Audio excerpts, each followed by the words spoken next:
What if I told you that a military strike in the Middle East is going to cost you money at the grocery store, at the gas pump, and eventually on your next phone bill, and that most people won't connect those dots until the damage is already done? I'm Kevin with moneytreeandme. Today we're tracing the domino effect that started with the US attack on Iran, and we're following every single tile until it lands in your living room. Let's start at the beginning. The United States attacked Iran. Now, regardless of how you feel about that politically, your job right now is to think like a household CFO, not a pundit, because what happened next in the markets is what matters to your budget. Oil spiked 20% in a matter of days. Stocks started declining. Gold started climbing. And a supply chain that connects a gas plant in the Middle East to the microchip in your pocket began to crack. That's the chain we're tracing today. The first domino is the one everyone sees. Gas prices.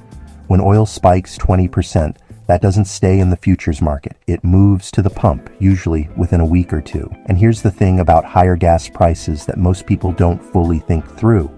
It's not just what you pay to fill the tank, it's what you stop being able to pay for everything else. Economists call it an energy price tax on household spending. I call it your budget quietly getting smaller without any obvious explanation. Every extra $40 or $50 a month at the pump is $40 or $50 that isn't going toward your groceries, your emergency fund, or paying down the credit card. And if energy prices stay elevated, that pressure compounds every single month. Now here's the domino most people won't hear about on the evening news because it doesn't have explosions attached to it. Tucked inside this conflict, a facility in Qatar that produces 1/3 of the world's helium got hit. And before you tune out because I said helium, stick with me for a minute, because this one goes straight to your wallet. Helium doesn't just fill balloons. It cools the machines that manufacture semiconductor chips, the microscopic circuits that power your phone, your car, your laptop, and your appliances. Without helium, those machines can't run at the temperatures required to make chips at scale. You literally cannot make the chip. Samsung sourced 65% of its chip production helium from that same facility in Qatar. Apple and Nvidia's chip makers are estimated to exhaust their stockpiles around mid-2026. And unlike oil, you cannot drill more helium on short notice. It forms over billions of years in the Earth's crust. This facility could take up to 5 years to fully recover. So, what does that mean for your family? Well, analysts are forecasting smartphone price hikes of 8 to 20% by late 2026. And it's not because of some great new feature you asked for. It's actually because of a supply chain fracture most families won't see coming. Car memory chips are already up 70 to 100% year over year. The clock is running. Now let's address the big question, because I know it's sitting right there. Are we heading into a recession? Here's what history actually shows us. Geopolitical shocks don't cause recessions. They accelerate recessions that were already building underneath. September 11th didn't trigger the 2001 downturn. Manufacturing had been contracting since 1998. The attacks arrived at a cycle that was already turning. The 2008 financial crisis wasn't caused by the oil spike that year. Housing and credit had been collapsing since 2006. The shock landed at the worst possible moment. So the real question isn't whether the Iran conflict caused a recession. The real question is, what shape was the economy in when the shock arrived?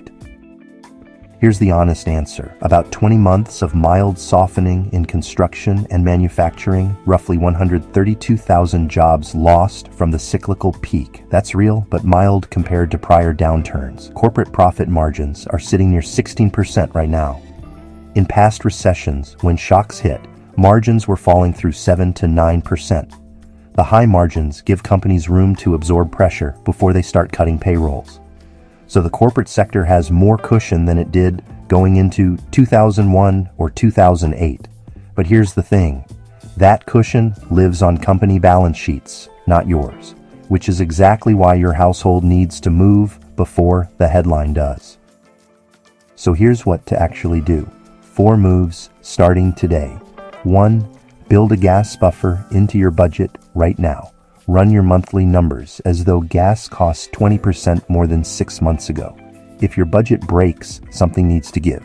Find out what that something is before the pump finds out for you. 2.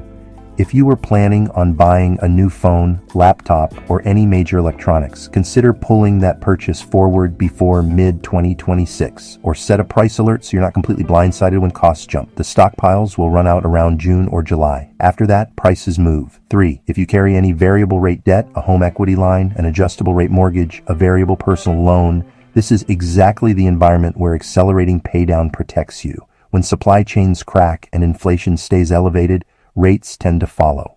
4, and this is the big one, stress test your household.